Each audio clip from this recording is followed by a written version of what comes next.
E eu quero convidar você a deixar a sua Bíblia aí aberta, já em Marcos, capítulo 5. Este é um texto que eu vou compartilhar com você. E me traz muita alegria poder trazer a meditação, compartilhar com vocês aquilo que Deus falou comigo. Sem contar que também não há nada melhor do que falar de Jesus, né, de quem Ele é, o que Ele fez aqui enquanto esteve conosco. E se você tem alguma dúvida, se deve ouvir ou não essa meditação, hoje a meditação eu vou mostrar quem Jesus foi aqui nessa terra. Então, se você tem curiosidade sobre quem Ele era, que Ele fez, ouça essa meditação, que o tema dela é Encontrando-se com Jesus. Se você já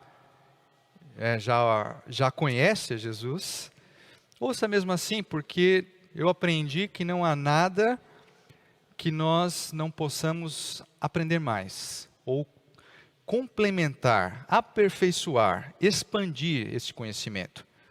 E eu quero aproveitar também e pedir que, se você não é inscrito no nosso canal, que você se inscreva, acione o sino que está do lado, curta esse nosso vídeo e compartilhe.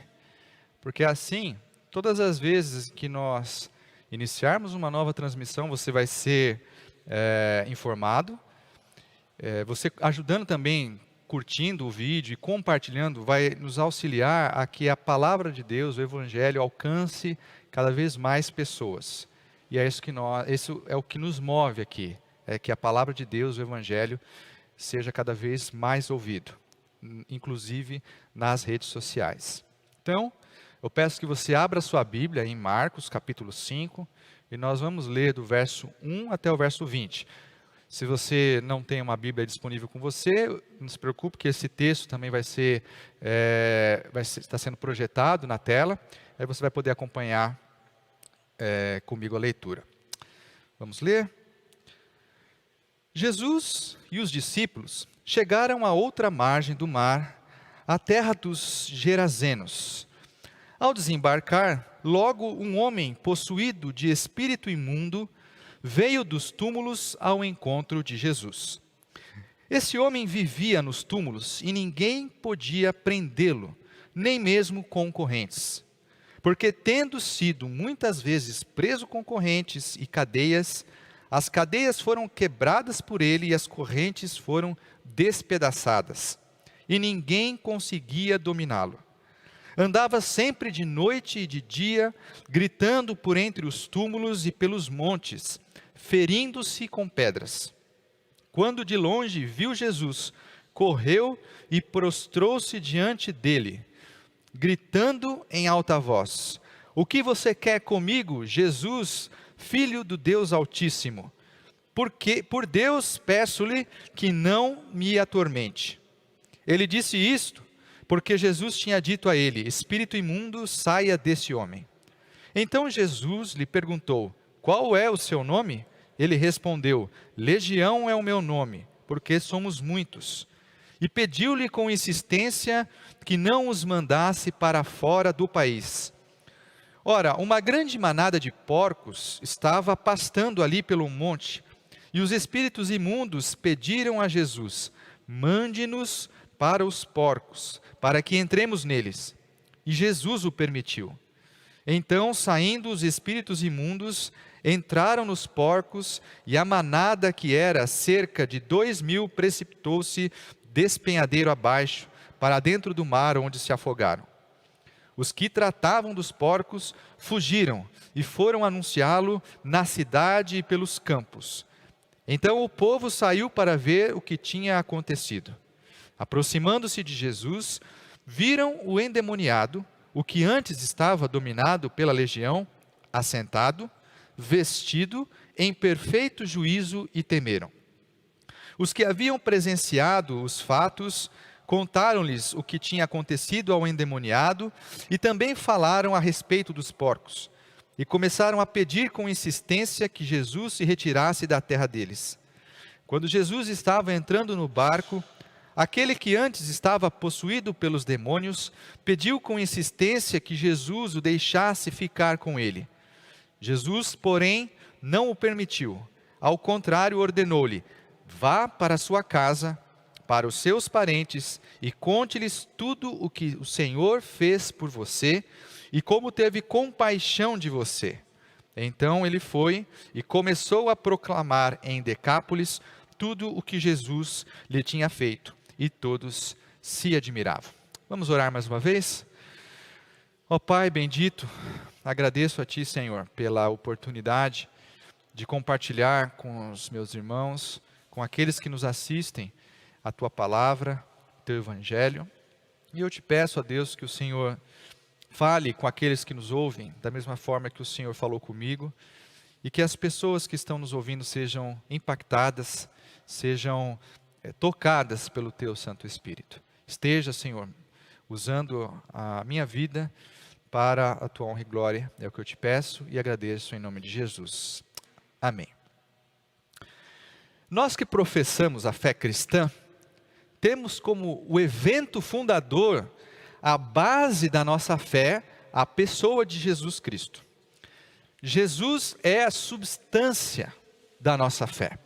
Ele é o que molda, é o que dá significado a ela.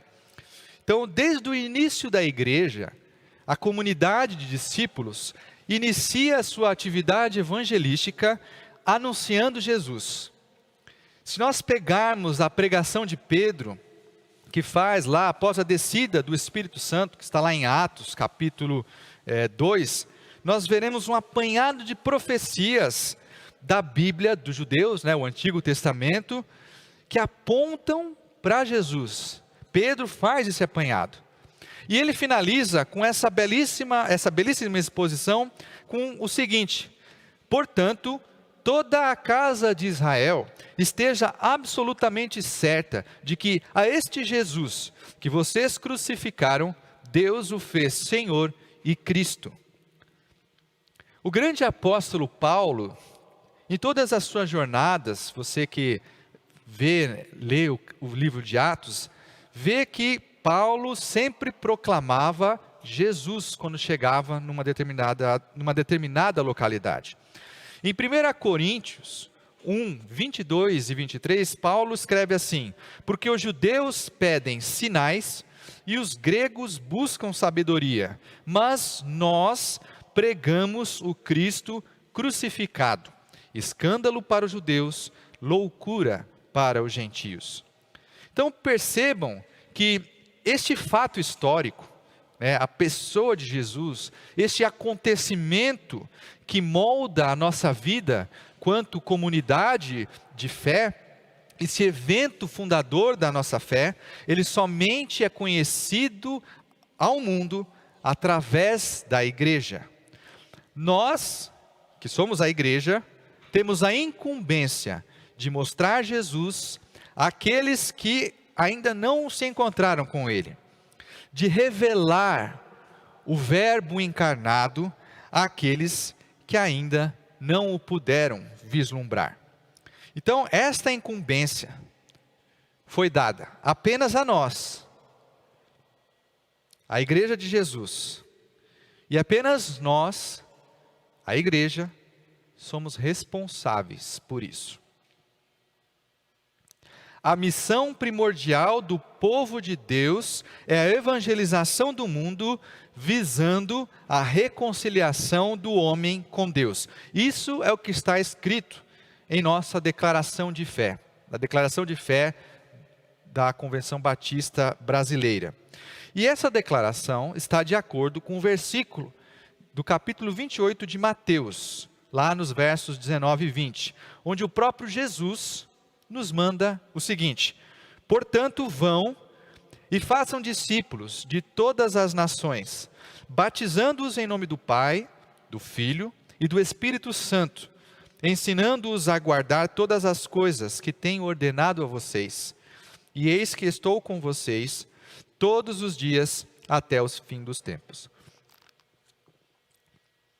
Mais uma sentença que está em nossa declaração é o seguinte: todos os crentes foram chamados por Deus para a salvação, para o serviço cristão, para testemunhar de Jesus Cristo e promover o seu reino, na medida dos talentos e dons concedidos pelo Espírito Santo.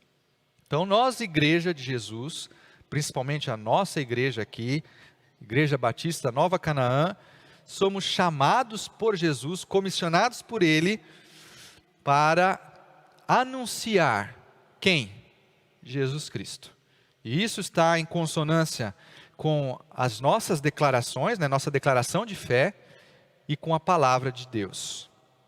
Portanto, vejam que a própria existência da igreja, né, e aqui eu falo igreja no sentido geral, né, universal, depende do cumprimento dessa ordem, de fazer Jesus conhecido entre aqueles que ainda não se encontraram com Ele. Então é de suma importância que a igreja, que somos nós, eu, você que está aí do outro lado, devemos propiciar que cada vez mais pessoas se encontrem com Jesus. Agora você, que está aí do outro lado, e ainda não tem Jesus com essa importância que nós temos. Você que ainda não conhece Jesus, que ainda não se encontrou com Ele, pode estar se perguntando, como que uma pessoa que viveu há mais de 2000 anos atrás, pode ser significativa na minha vida hoje? O que Ele tem para me oferecer? O que eu ganho encontrando Jesus? Deixa eu falar uma coisa para você. Jesus pode organizar a sua vida de uma forma que nem você, nem ninguém neste mundo pode. Jesus pode lhe dar significado para você que vive uma vida sem significado nenhum. Jesus pode lhe dar um propósito para você que não sabe qual o sentido da vida. Jesus pode mostrar para você a verdade que você tanto procura e que você nunca encontrou. Somente Jesus pode dar sentido à sua história. Somente nele nós conseguimos compreender o nosso passado. Somente nele o nosso presente tem sentido. E somente nele nós encontramos esperança para o nosso futuro. Esta realidade de que Jesus pode dar sentido e significado para o seu passado, o seu presente, o seu futuro, vem da ideia, ou melhor, do conceito de verdade que Jesus representa. E nós podemos entender verdade de 3 formas.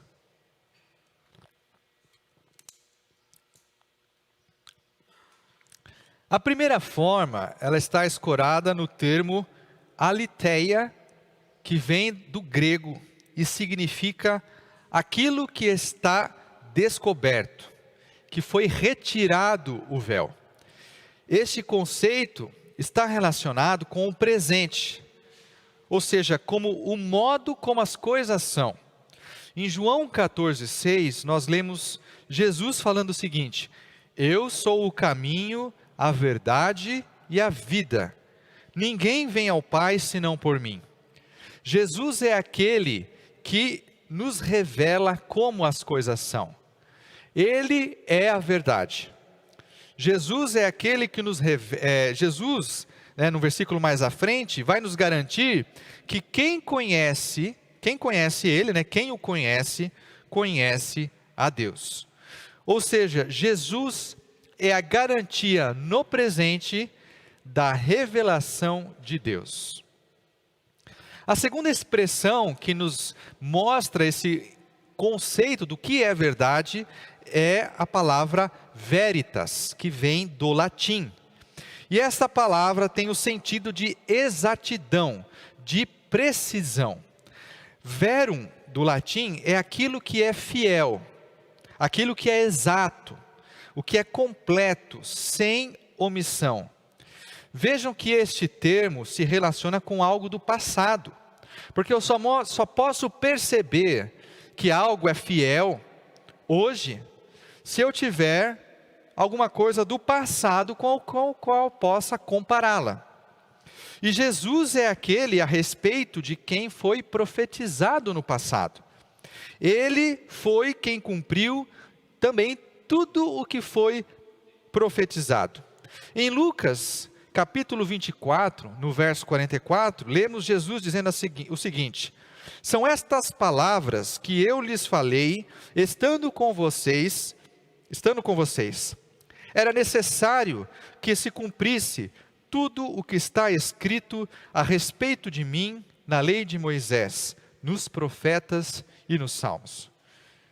Portanto, conhecer Jesus é ver aquele a respeito de quem foram feitas várias profecias e aquele que as cumpriu todas.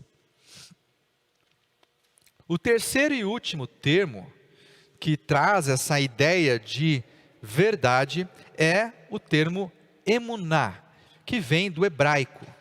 E aqui esta palavra, este conceito traz uma referência pessoal. Porque esse termo, a verdade, assume o sentido de confiança. E aquilo que foi dito por alguém é verdade porque você confia nela.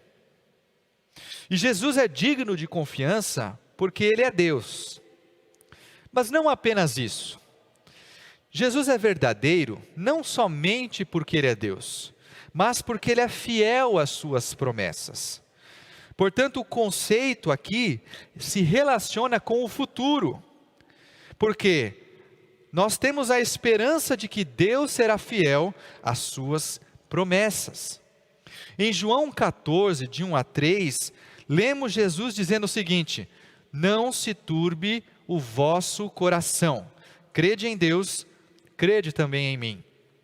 Na casa de meu pai há muitas moradas, se não fosse assim, eu o teria dito, vou preparar-vos lugar. E se eu for e vos preparar lugar, virei outra vez e vos levarei para mim mesmo, para que onde eu estou, estejais também. Portanto, se Jesus cumpriu tudo o que foi profetizado acerca dele, e ele prometeu que ele voltaria, para que nós estivéssemos com ele, eu confio na sua palavra. E quero convidar você a confiar também. Portanto, só Jesus reúne estes três conceitos de verdade, de forma que tudo na nossa vida possa ser descrito através dele. Não existe nada, nem ninguém neste mundo, seja filosofia, seja política, seja religião, que consiga expressar esta verdade que Jesus expressa. Uma verdade que explica o nosso passado, uma verdade que dá sentido ao nosso presente e uma verdade que aponta para o nosso futuro.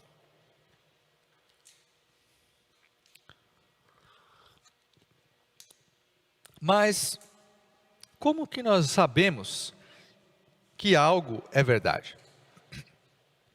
Bom, o interessante aqui é que a verdade em Jesus assume um sentido pessoal, ou seja, ele pode ser conhecido. E é apenas através da experiência que eu consigo descobrir a verdade encarnada em Jesus Cristo. Deixa eu te dar o seguinte exemplo. Eu não sei quantos de vocês já ouviram, mas o pessoal aqui de Sorocaba afirma que a melhor coxinha do Brasil é feita aqui. E como esse salgado, esse quitute, é feito apenas no Brasil, então a melhor coxinha do mundo, a melhor coxinha do universo, é feita aqui em Sorocaba. Aí você pode estar pensando, como que você vai comprovar isso que eu estou te dizendo? Só se você vir aqui e for comer a coxinha da padaria real. Só assim você vai saber que o que eu estou dizendo é verdade. Então, nesse ponto da mensagem, nós entendemos que quem Jesus é, que nós podemos nos relacionar com Ele para compreender esta verdade e que nós, a igreja, somos o canal que testemunha da verdade. Portanto, eu quero agora te mostrar os resultados que podem acontecer quando nos encontramos com Jesus. E para isso eu vou recorrer ao texto que nós acabamos de ler.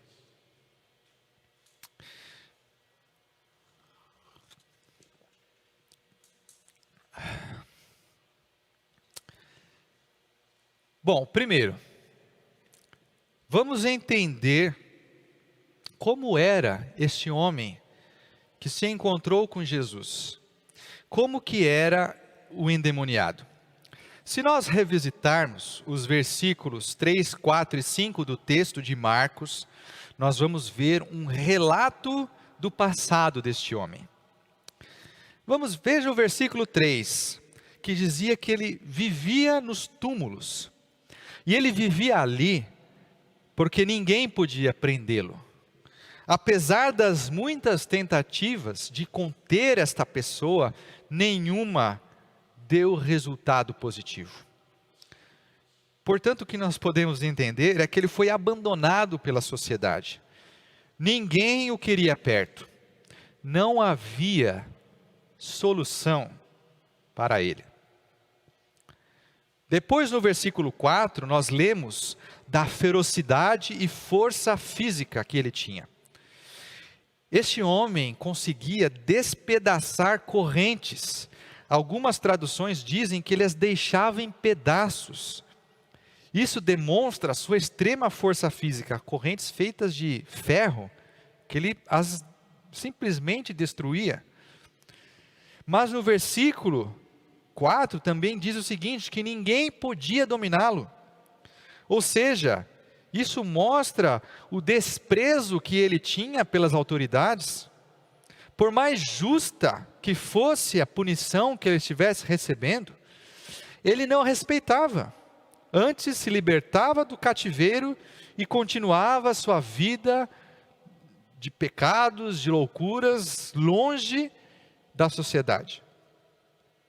E por fim, o versículo 5 nos mostra a situação extremamente miserável que este homem vivia. Esse versículo nos mostra que de dia e de noite ele andava por entre os sepulcros e pelos montes, gritando e se ferindo com pedras. Percebam, vejam, que este homem não tinha descanso. Ele andava de dia e de noite. Ele não tinha um momento para descansar, para dormir. E vejam também que ele andava pelos sepulcros e pelos montes, ou seja, ele não tinha um lugar onde se recolher, não tinha um lugar para repousar.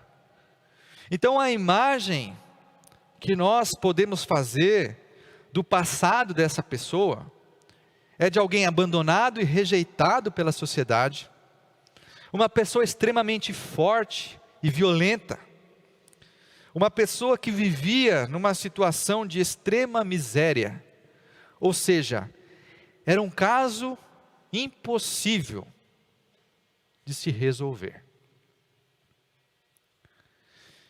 Agora,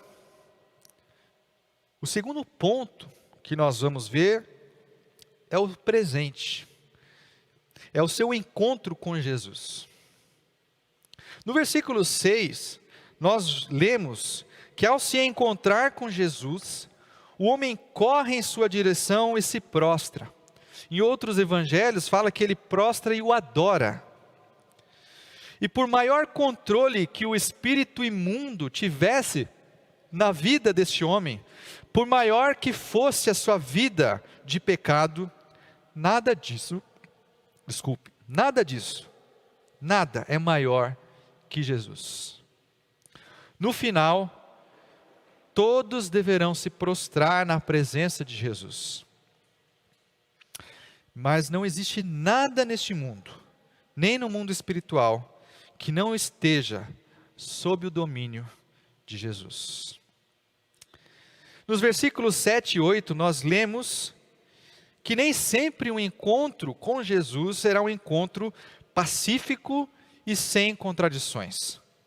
Vejam que até pouco tempo, esta pessoa que correu para se prostrar a Jesus, demonstrando submissão, agora toma uma atitude hostil e grita: "O que você quer comigo, Jesus, Filho do Deus Altíssimo?" As pessoas não querem se encontrar com Jesus, porque vê-lo significa confronto com o seu pecado, com a sua situação. Elas desejam liberdade da opressão do diabo, mas não querem renunciar ao seu pecado. No versículo 9, nós vemos que na verdade não se tratava de um demônio, mas de milhares. O espírito imundo disse chamar legião. E a legião era uma unidade militar na época do Império Romano, que significava entre 5 a 6 mil homens. Então nós vemos que Jesus estava enfrentando essa quantidade de espíritos imundos. Mas percebemos que o poder de Jesus é muito maior, é muito mais forte do que 5 ou 6 mil demônios.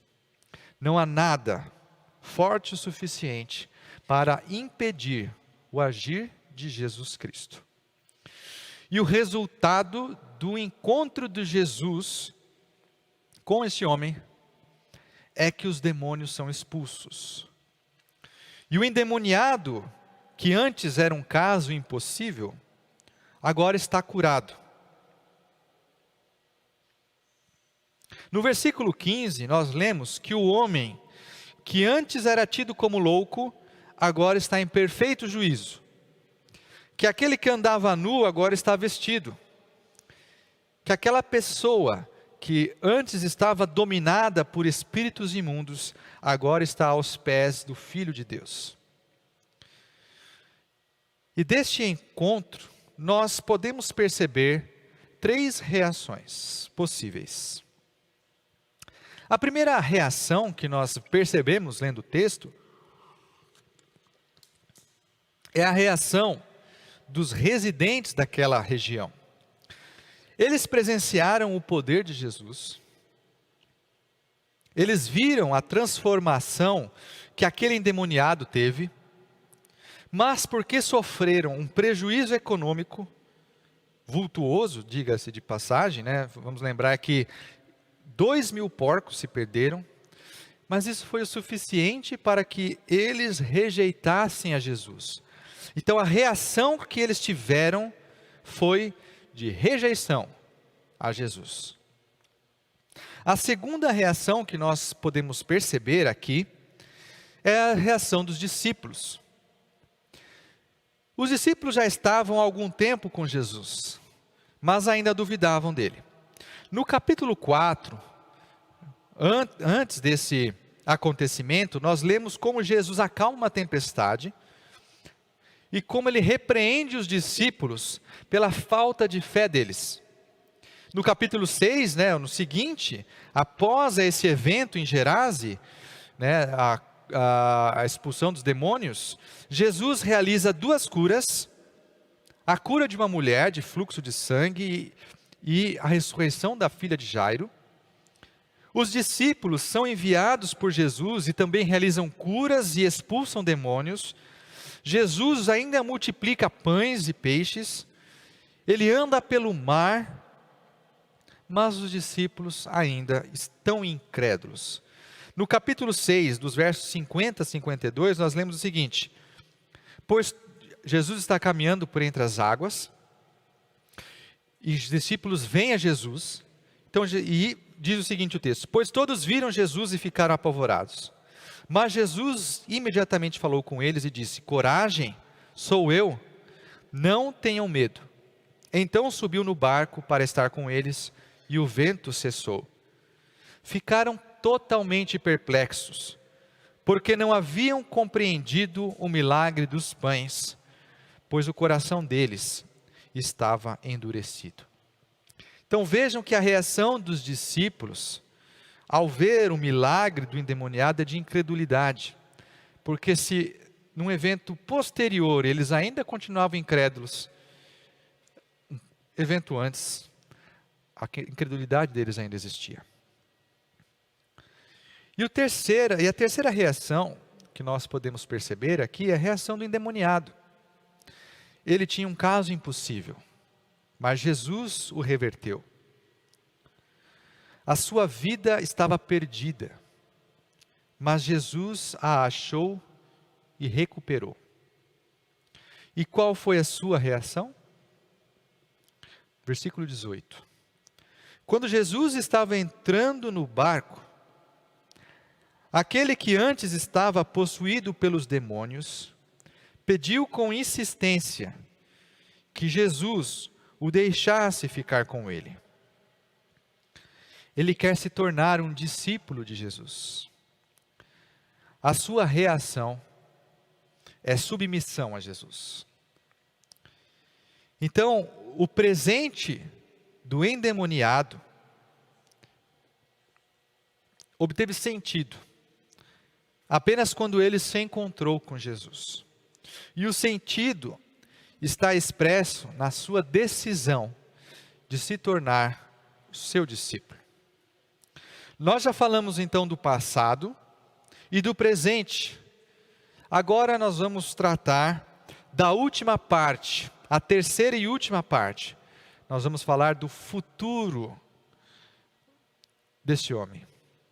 Qual o futuro que espera aquele que se encontra com Jesus?